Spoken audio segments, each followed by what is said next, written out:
Olá, tudo bem com vocês? Espero que vocês estejam bem. Glória a Deus, Deus abençoe vocês. Novamente estou aqui para compartilhar mais alguns capítulos da palavra e hoje a gente vai estar meditando no capítulo 3, 4 e 5 de 2 Coríntios. Vamos estar dando uma olhada aí no contexto a respeito dos tesouros em vasos de ouro. Enfim, o Senhor vai estar tratando aí com pessoas também. A nova habitação celestial vai estar falando também.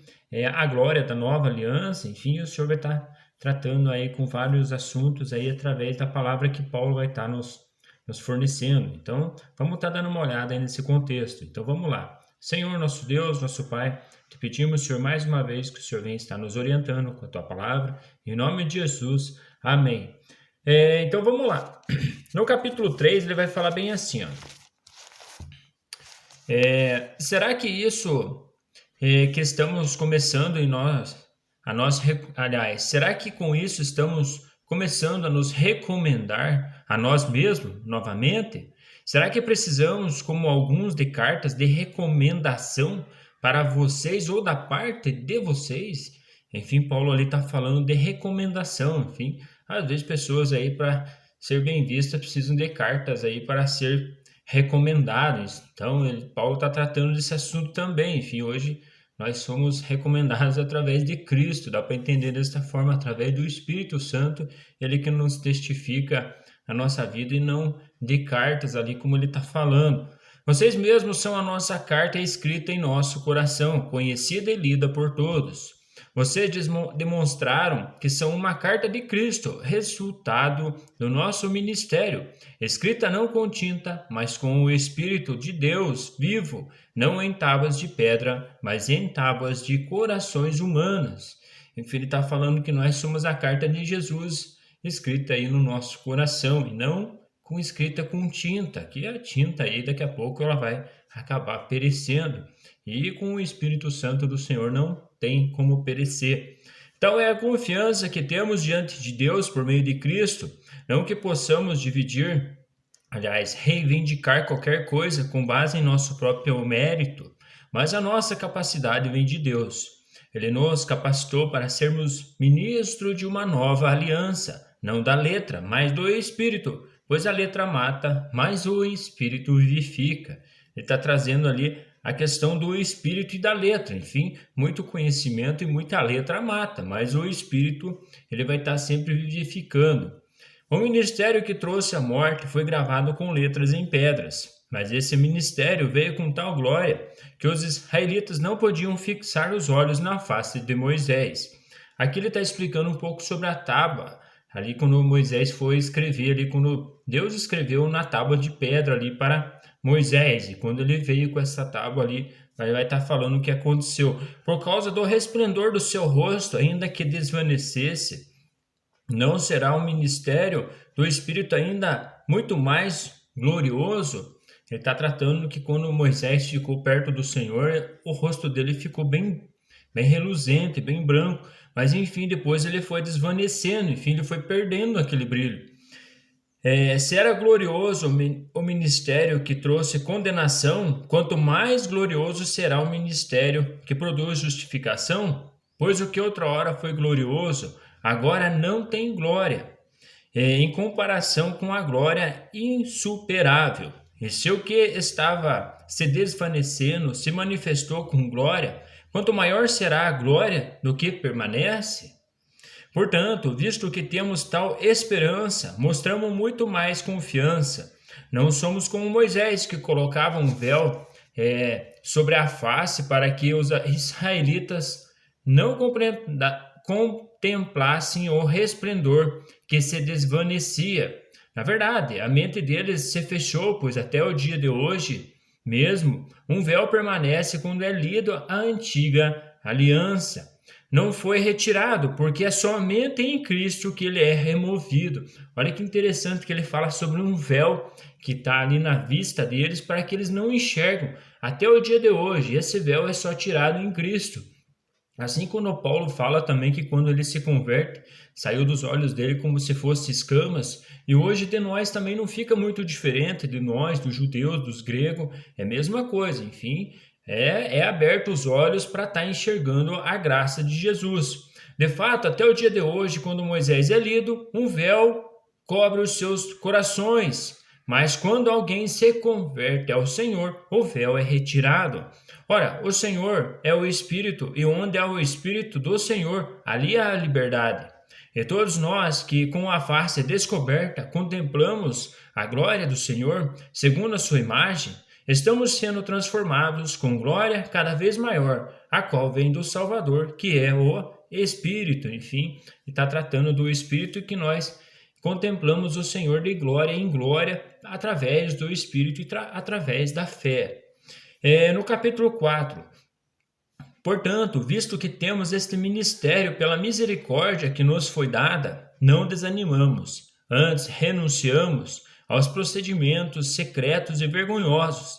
Não usamos de engano nem torcemos a palavra de Deus. Ao contrário, mediante a clara exposição da verdade, recomendamos-nos a consciência de todos diante de Deus. Mas se o nosso evangelho está encoberto para que os que estão perecendo, é que está encoberto. O Deus desta era cegou o entendimento dos descrentes, para que não vejam a luz do evangelho da glória de Cristo, que é a imagem de Deus. Vale lembrar que se nós analisarmos bem, o Senhor endurece o coração também para o povo de Israel, como a gente viu. E aqui para nós também a gente vê que o príncipe desta era também ele cegou o entendimento para as pessoas não estar crendo em Jesus. Enfim, com a mídia hoje, a gente pode até dar uma olhada aí que começam a querer estar atrapalhando aí pessoas que querem se converter também. E está escrito aí com todas as letras, né, o Deus desta era cegou o entendimento dos descrentes para que não vejam a luz do evangelho da glória de Cristo, que é a imagem de Deus. Enfim, o Satanás age desta maneira também para cegar o entendimento dos descrentes para que não venham a estar crendo e fiquem com ele aí no juízo final. Mas não pregamos a nós mesmos, mas a Jesus Cristo, o Senhor, e a nós, como escravos de vocês por causa de Jesus. Pois Deus que disse: das trevas resplandeça a luz. Ele mesmo brilhou em nossos corações para a iluminação do conhecimento da glória de Deus na face de Cristo. Mas temos esse tesouro em vasos de barro, para mostrar que o poder que a tudo excede provém de Deus, e não de nós. De todos os lados somos pressionados, mas não desanimados. Ficamos perplexos, mas não desesperados. Somos perseguidos, mas não abandonados. Abatidos, mas não destruídos. Trazemos sempre em nosso corpo o morrer de Jesus, para que a vida de Jesus também seja revelada em nosso corpo. Pois nós, que estamos vivos, somos sempre entregues à morte por amor a Jesus, para que a nossa vida, a sua vida também se manifeste em nosso corpo mortal, de modo em que nós atua a morte, mas em vocês a vida. Está escrito: cri, por isso falei. Com esse mesmo espírito de fé, nós também cremos e por isso falamos. Porque sabemos que aquele que ressuscitou o Senhor Jesus dentre os mortos também nos ressuscitará com Jesus e nos apresentará com ele.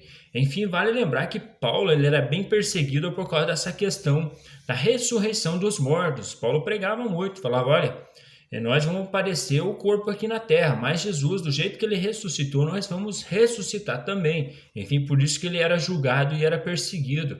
Enfim, porque o povo também não acreditava na vida eterna quando ele estava pregando lá para aquele povo. E hoje também, se nós olharmos, tem muitas pessoas que não acreditam na vida eterna.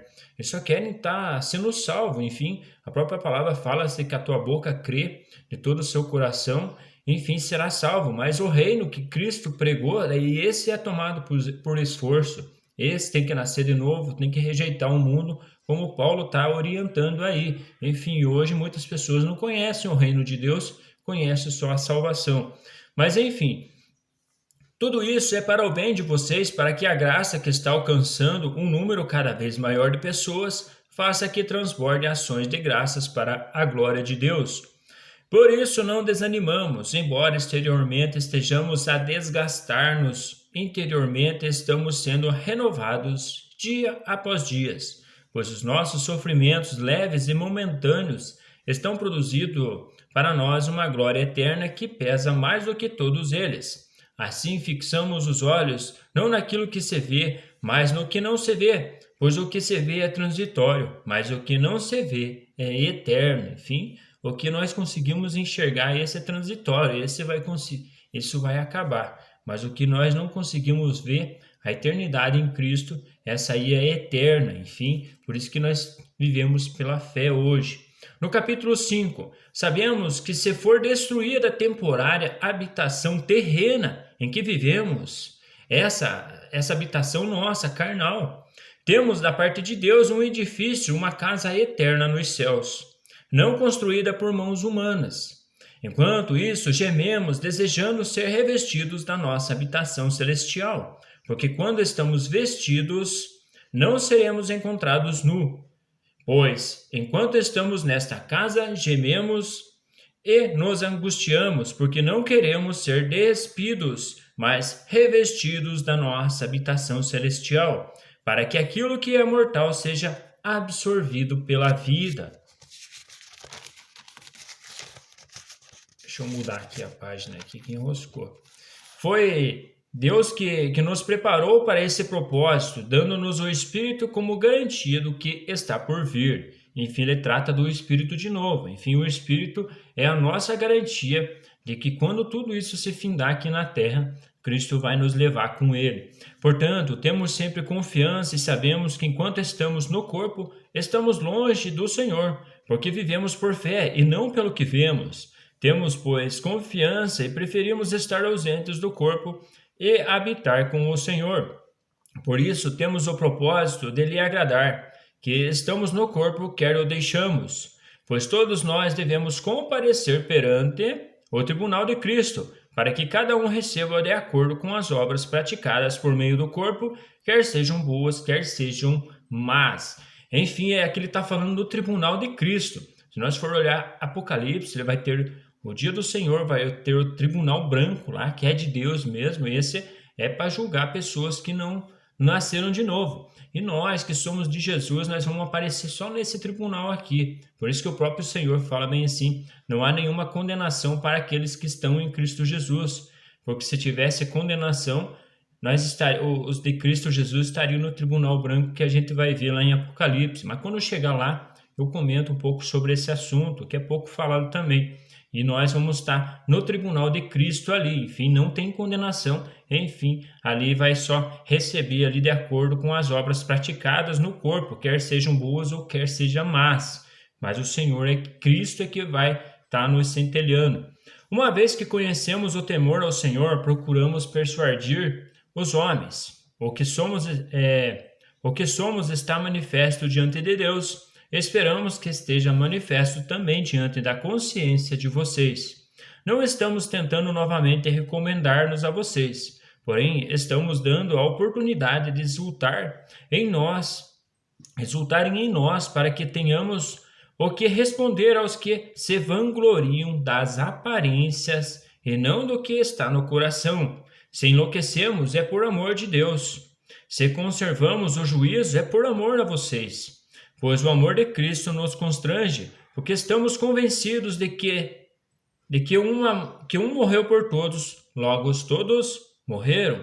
E ele morreu por todos, para que aquele que vivem já não vivam mais para si mesmos, mas para aquele que por ele morreu e ressuscitou. De modo que de agora em diante a ninguém mais consideramos do ponto de vista humano.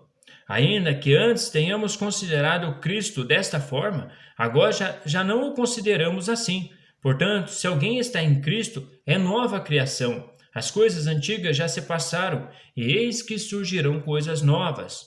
Tudo isso provém de Deus, que nos reconciliou consigo mesmo por meio de Cristo, e nos deu o ministério da reconciliação, ou seja, que Deus em Cristo está reconciliando consigo o mundo, não levando em conta o pecado dos homens, e nos confiou a mensagem da reconciliação. Portanto, somos embaixadores de Cristo, como se Deus estivesse fazendo o seu apelo por nosso intermédio. Por amor a Cristo, suplicamos, reconcilie-se com Deus. Deus tornou pecado por nós aquele que não tinha pecado, para que ele nos tornasse justiça de Deus. Enfim, Paulo ali está suplicando para que pessoas se reconciliem com Deus. Mas enfim, terminamos aqui mais uma leitura da palavra. Fiquem com Deus e até as próximas leituras. Até mais!